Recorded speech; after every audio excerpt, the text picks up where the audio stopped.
Shalom Bapak Ibu Saudara, kita melanjutkan studi kita kristalisasi kitab Ulangan. Kita sudah kemarin membahas mengenai perjanjian karena ini merupakan tema utama lah ya mengenai perjanjian ini.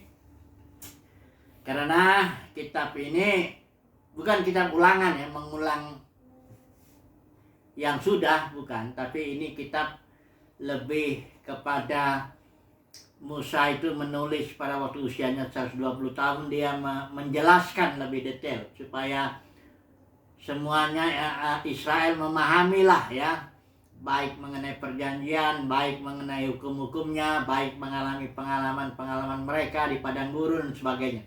Karena ini Musa bicara kepada generasi kedua yang dipersiapkan untuk masuk ke tanah perjanjian. Jadi Ulangan ini bukan ulangan ya, bukan mengulang ya. Ini istilahnya dalam kitab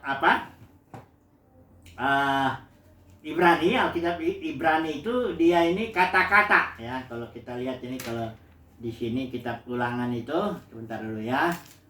Kitab Ulangan itu Hadebarim ya, itu berasal dari pasal 1 ayat 1 itu. Inilah perkataan-perkataan yang Musa ucapkan. Jadi perkataannya ini baik yang bersifat historis ya, Musa memberikan kejadian-kejadian dan memberikan makna ya terhadap semua kejadian itu.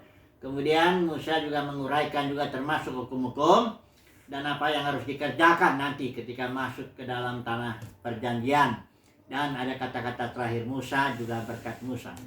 Nah, kitab Ulangan ini ada seorang ahli itu yang kita sudah sebut kemarin, itu namanya Martin Knopf, kebangsaan Jerman, tahun 1902 sampai 1968 dia hidupnya di Jerman itu. Dan dia mengatakan bahwa kitab ini ditulis oleh diedit katakanlah ya. Memang ada yang langsung ditulis Musa, tapi ini diedit oleh seorang tim ya, sejarawan yang disebutnya Deuteronomistik. Jadi dari Ulangan langsung Joshua ya, Samuel dan raja-raja. Itu satu kitab, satu paket ya, yang menjelaskan maksudnya kepada Israel bahwa mereka harus mentaati perjanjian dan bahwa mereka itu dibuang di Babel. Kenapa? Karena mereka melanggar perjanjian itu ya. Nah, jadi sekarang kita akan masuk kembali masih dalam tema perjanjian, Ulangan pasal 5. Nah, kemarin kita sudah bahas mengenai otoritas Musa ya, yang menyuruh orang Israel supaya belajar mendengar ya. Dengarlah ya orang Israel ya. Setelah itu dia juga suruh pelajari, lakukan dengan setia perjanjian ini ya. Sekarang kita akan bahas lebih dalam lagi bedanya perjanjian lama dan perjanjian baru dulu ya, termasuk hukumnya nanti.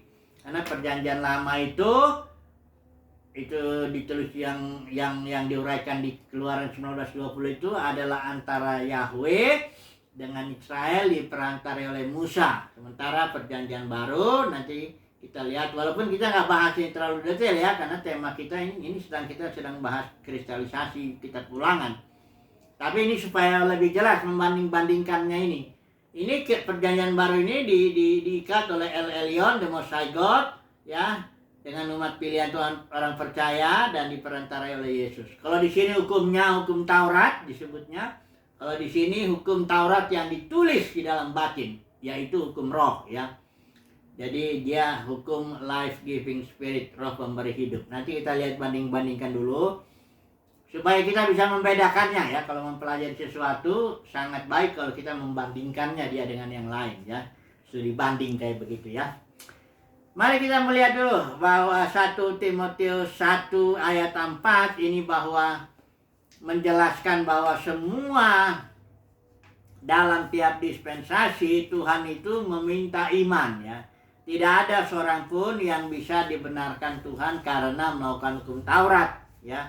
1 Timotius 1 ayat 4. Ini jelas ini dibilang di sini. Jadi maksudnya baik dalam dispensasi perjanjian lama ya atau sebelumnya pun itu tetap Tuhan meminta iman.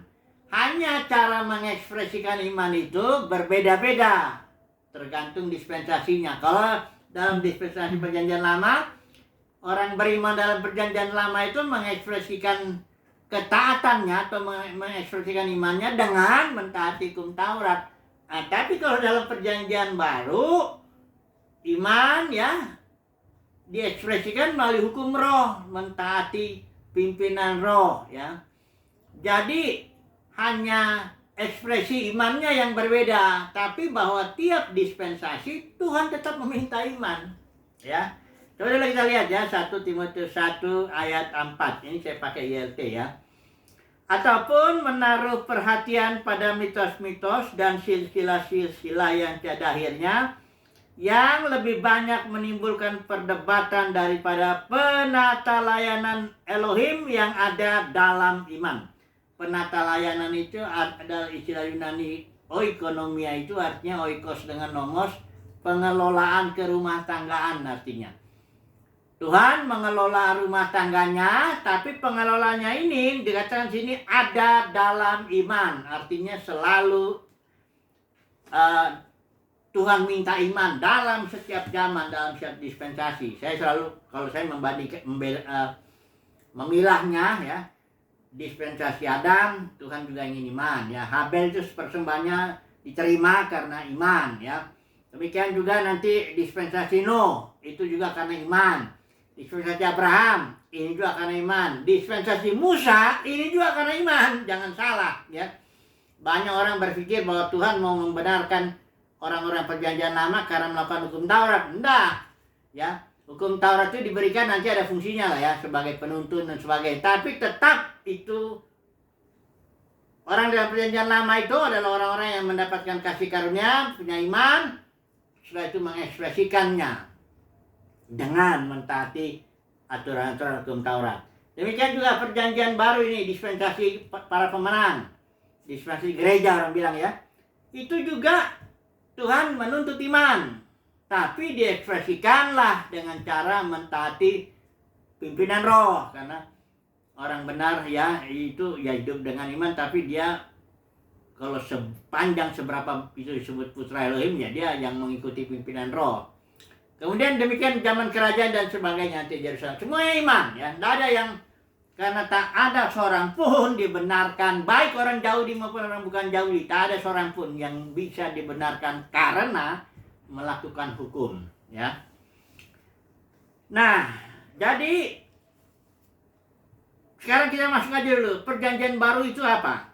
Yang jelas perjanjian lama, dispensasi perjanjian lama dengan hukum-hukum Taurat, dengan hukum Tauratnya, bukan berarti orang benar di zaman perjanjian lama itu ya adalah orang-orang yang mentaati Taurat. Bukan, ya, tidak ada seorang pun. Justru Paulus bilang dengan adanya Taurat aku mengenal dosa. Tadinya aku nggak tahu apa itu dosa, ya. Jadi hukum Taurat itu penuntun saja. Orang sadar dia setelah melakukan hukum Taurat dia gagal melakukannya, gagal lagi, setelah itu dia sadar sebagai orang berdosa, dia dituntun datang kepada Yesus. Begitu fungsi hukum Taurat sebagai penuntun, ya. Nah, jadi kita masuk dulu ya, perjanjian baru itu sebenarnya apa? Ya, mengapa harus dibikin perjanjian baru, ya? Nah, ini karena ada yang lama, ya, ada kaitannya, ya. Ini perjanjian baru tidak datang begitu saja, karena keselamatan itu berasal dari bangsa Yahudi. Jadi ada ceritanya ini kenapa jadi Tuhan membuat perjanjian yang baru, ya. Nah, ini ceritanya ini ada dinubuatkan dalam Yeremia 31. Jadi kesimpulannya, saya bacakan aja ya, saya pakai baca ILT ya, untuk menjelaskan perjanjian baru ini.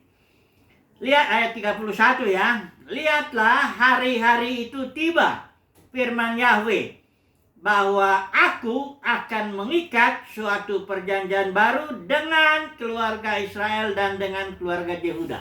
Jadi perjanjian baru itu memang utamanya tetap kepada bangsa Israel dan kepada orang Yehuda, ya, orang Israel lah ya. Karena dikatakan di sini ya, ayat 32, bukan seperti perjanjian yang telah aku ikat dengan leluhur mereka pada waktu aku memegang tangan mereka untuk membawa mereka keluar dari tanah Mesir. Ini waktunya untuk zaman Musa ini ya maksudnya. Yang terhadap perjanjianku ini mereka telah melanggarnya, walaupun aku telah menjadi suami bagi mereka. Nah, jadi di sini kenapa Tuhan buat perjanjian yang baru dengan kaum Israel? Karena yang lama sudah dilanggar oleh orang Israel. Sifat perjanjiannya suami istri itu ya. Nanti kalau di sini kita lihat bapak dengan anak ini kalau perjanjian baru. Nah, ini karena dilanggar itu, maka Tuhan bikin yang baru. Yang kayak gimana yang baru itu? Nah, ini dia ayat yang ke-33 kita lihat. Tetapi ini akan menjadi perjanjian yang aku ikat dengan keluarga Israel setelah hari-hari itu, firman Yahweh. Ini dia perjanjian baru yang mau dibuat itu ya. Aku akan meletakkan Tauratku di dalam batin mereka, dan aku akan menuliskannya di dalam hati mereka, dan aku akan menjadi Elohim mereka, dan mereka akan menjadi umatku. Ini intinya. Perjanjian baru yang mau dibuat itu kepada bangsa Israel adalah hukum Tuhan itu mau ditulis di dalam batin mereka itu. Karena ketika hukum Tuhan ditulis di dua loh bait itu, loh perjanjian itu, Israel melanggarnya. Jadi Tuhan bikin lagi yang baru, karena memang itulah sifat Tuhan, selalu membuat yang baru yang lebih baik ya.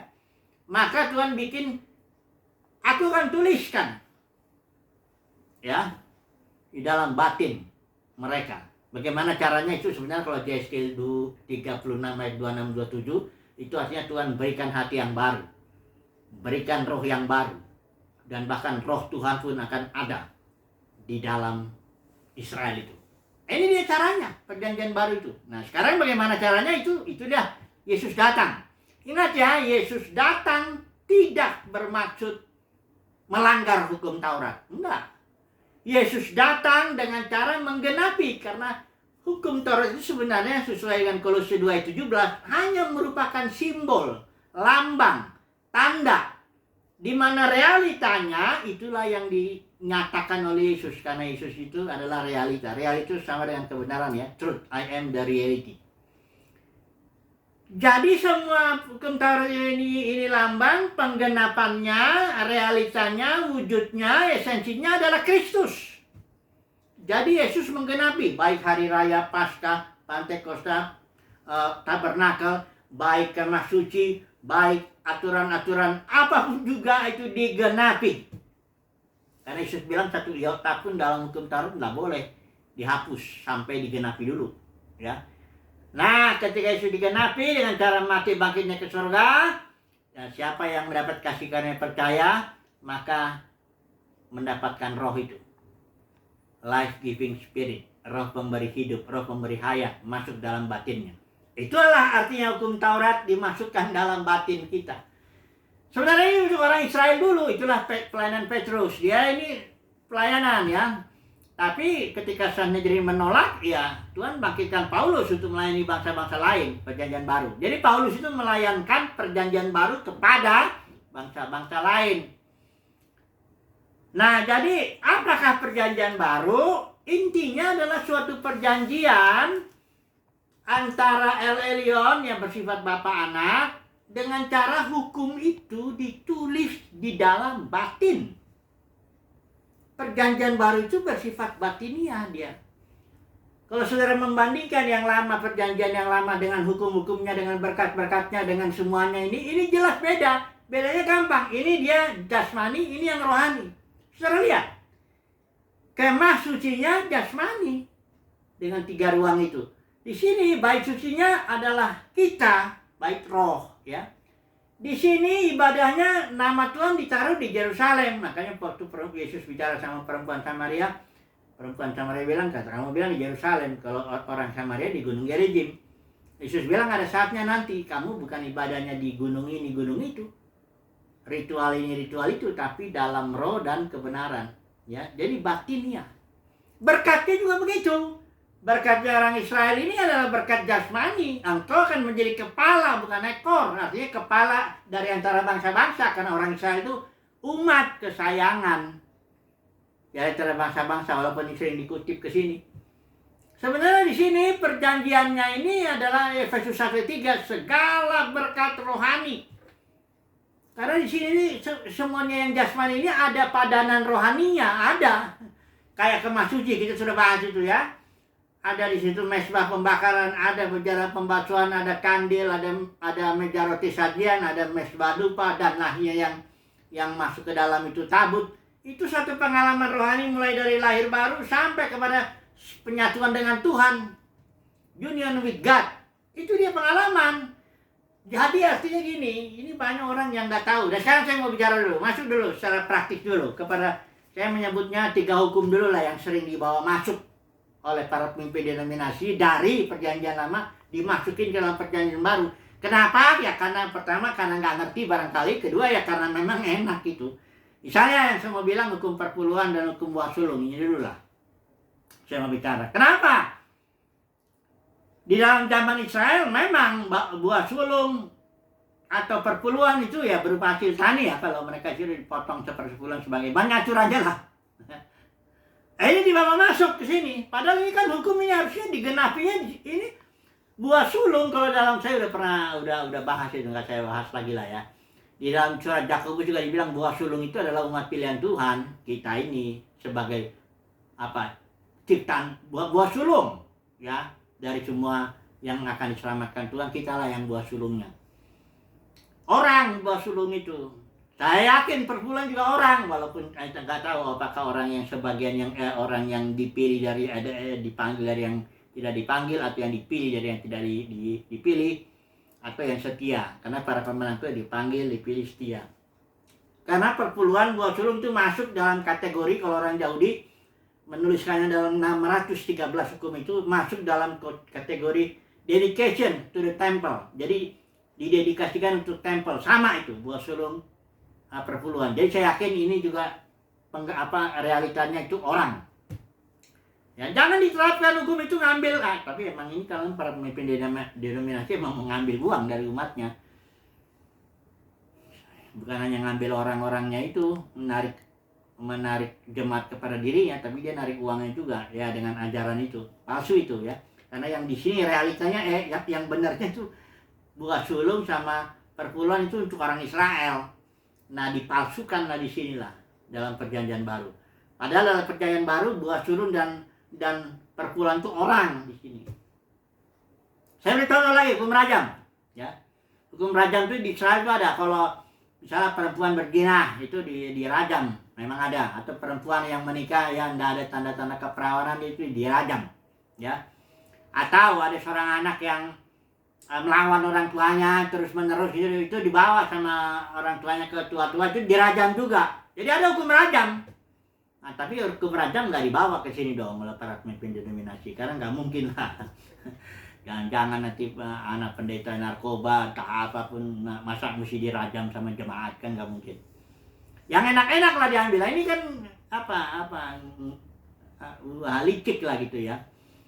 Tapi penggenapannya hukum rajam itu apa? Nah, inilah kasusnya waktu Yesus itu. Dia didatangi oleh orang Farisi ahli Taurat itu bawa perempuan yang kedapatan berzina pada waktu itu. Memang menurut hukum Musa ini perempuan mesti dirajam. Ya. Yesus disuruh, "Gimana Tuhan menurut engkau?" Karena ini sudah orang Farisi ahli Taurat mengejebak Yesus saja. Karena Yesus ini kelihatannya dia akan melanggar beberapa hari Sabat yang menurut mereka ya dilanggar, karena Yesus menyembuhkan hari Sabat. Jadi dia ngecek ini sebenarnya Yesus ini mentaati hukum Musa atau enggak nih. Nah, itulah dibawa itu perempuan. Ya.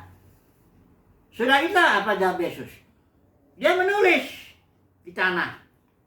Ini tindakan Yesus itu, saudaraku, banyak orang nggak tahu itu apa ya. Tapi kalau kita melihat dari yang tadi kita baca itu perjanjian baru, hukum Taurat yang ditulis di dalam batin. Ini artinya Yesus sedang menuliskan hukum Taurat itu ke dalam ketanahan, ke dalam kebumian kita. Ya, kebumian orang Farisi ahli Taurat juga ditulis itu. Tafsirannya itu hukum rajam itu apa? Ahli Taurat orang Farisi tetap mendesak, ya gimana Rabi? Apa dirajam atau enggak nih perempuan? Yesus bilang, inilah tafsirannya. Setelah dia menuliskan hukum rajam itu ke dalam batin, ke dalam tanah, ke dalam kebumian kita, ditulisnya itu. Dia jawabnya begini, siapa di antara kalian yang tidak berdosa, itu yang pertama lempar batu ke perempuan itu. Ya jelaslah orang-orang nggak ada yang berani mengaku aku nggak berdosa, aku lemparlah batu ini ke perempuan berzina ini. Nggak ada. Pergilah satu-satu. Setelah itu Yesus tanya sama perempuan itu, gimana perempuan, ada nggak yang apa lempar batu atau apa? Nggak ada katanya. Terus Yesus bilang, ini tafsiran berikutnya. Yesus bilang, aku pun nggak menghukum engkau. Pergilah dan jangan berbuat dosa lagi. Itu tafsirannya hukum rajam. Yaitu bahwa ya sebelum kalau memang kau nggak merasa nggak berdosa, ya lempar aja batu itu. Ya. Yang berikutnya pengampunan. Nah inilah ya. Jadi penafsiran segala hukum apapun, hari raya juga, Paskah, itu digenapi oleh Yesus dengan cara apa?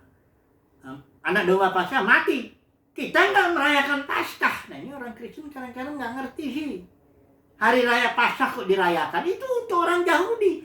Yesus sudah menggenapinya. Dan dalam Matius, dalam Korintus dia bilang, pecah memecah roti itu perjamuan kudus itu. Inilah yang harus kau rayakan untuk menjadi peringatan akan aku sebagai anak domba Paskahmu. Rayakan ini, kata Yesus, kematianku dengan cara secara simbolik itu kematiannya itu dengan pecah-pecah roti. Tapi secara realita, the power of the cross, saya udah pernah sharekan itu. Jadi jangan merayakan yang Paskah lah. Nggak ada hubungan kita dengan, kita nggak punya hubungan dengan perjanjian lama itu dalam arti kita nggak terlibat di dalamnya. Perjanjian lama itu suatu perjanjian yang diadakan oleh Yahweh dengan perantaran Musa di Gunung Sinai 1500 tahun sebelum Kristus untuk bangsa Israel. Kita nggak ada kait mengait di situ, lahir juga belum, apapun nggak ada hubungannya. Kita di sini diikat perjanjian setelah kita lahir baru oleh El Elyon dengan perantaran Yesus, hukumnya hukum roh. Jadi nggak ada hubungannya secara itu loh ya. Karena ini orang kalau nggak ngerti membedakannya ini ya memang jadi out-outan dia. Ya, ada orang Advent bilang, sahabat, besok ini saya mau bicara ini Ulangan pasal 5 ini tentang Sabat, ya. Sebagai tanda perjanjian, setiap perjanjian ada tandanya, ya. Kalau Nuh tandanya pelangi, kalau Abraham tandanya sunat, ya. Kalau Israel itu dengan Yahweh tandanya Sabat. Nah kalau kita di sini perjanjian baru itu tandanya materai roh, panjer, ya DP, Arabon istilahnya.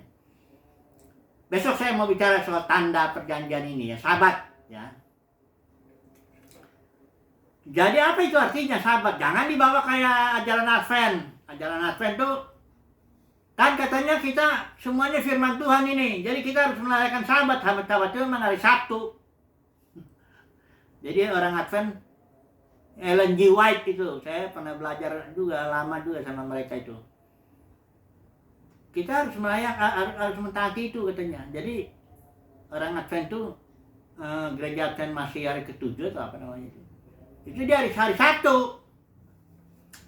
Dia bilang inilah yang tidak tahu membedakan ya, apa perjanjian lama, apa perjanjian baru, kaitannya apa, bahwa ini penggenapan dari yang sini. Gitu loh. Hukumnya di sini hukumnya hukum Taurat, di sini hukumnya hukum Taurat yang ditulis dalam batin, hukum roh. Hukum perpuluhan ada artinya di sini orang, hukum buah sulung ada di sini artinya orang, hukum rajam ada di sini juga. Hukum Sabat juga semuanya ada, jangan langsung main masukin aja jadi aduk-aduk. Kadang-kadang saya merasa begini ya, kalau ngaduk-ngaduknya karena ketidaktahuan nggak apa-apa lah. Tapi kalau karena hati licik gini kayak ngambil perpuluhan, ngambil buah sulung terus ngerampok jemaat, ini memang perampok habis itu. Betul-betul perampok itu. Orang yang begitu jangan berharap lah bersama dengan Tuhan Yesus nantilah. Ya, kedatangan Tuhan itu ndak akan lah itu. Orang perampok kok. Yohanes 10 udah jelas bilang itu. Ya, bedanya gembala yang baik Yesus membandingkan dirinya dengan Farisi ahli Taurat. Ya, Farisi ahli Taurat yang sekarang ini yang merampok-rampok jemaat itu. Nanti kita lihat lah ya. Hari penghakiman kan sudah dekat. Tuhan Yesus datang sudah dekat ya. Oke lah, ambil kesimpulan lah. Kesimpulannya ya dalam bicara di Ulangan 5 ayat 1 inilah ya. Atau saya baca di sini nih ya. Ulangan 5 ayat 1 ya. Kesimpulannya tetap ya. Supaya kita mempelajari ya. Perjanjian itu dengan baik-baik. Ini Musa ini bilang ya. Coba dulu saya baca ini ya. Sebagai kesimpulan. Adapun Musa, Ulangan pasal 5 ayat 1 ya. Adapun Musa memanggil seluruh orang Israel berkata kepada mereka, dengarlah hai orang Israel. Dengarlah. Itu satu. Hai orang Israel, ketetapan peraturan-peraturan yang aku katakan pada telingamu hari ini. Maka kamu harus dipelajari lah itu perjanjian itu ya. Supaya nanti kita jangan sembarangan comot sana comot sini, aduk sana aduk sini, apalagi dengan maksud licik, ngambil uang dari jemaat dan sebagainya ya. Dengar, pelajari ya. Kamu harus mempelajari, menjaganya serta melakukannya. Nah, inilah kesimpulannya ya. Setialah memegang perjanjian ya. Kalau orang yang mencampur aduk itu nggak setia, dia nggak. Bagaimana orang mau setia dengan perjanjian baru kalau dia nggak tahu, dia nggak pelajari, ya, dia nggak tahu apa-apa tentang perjanjian, udah pastilah dia nggak setia.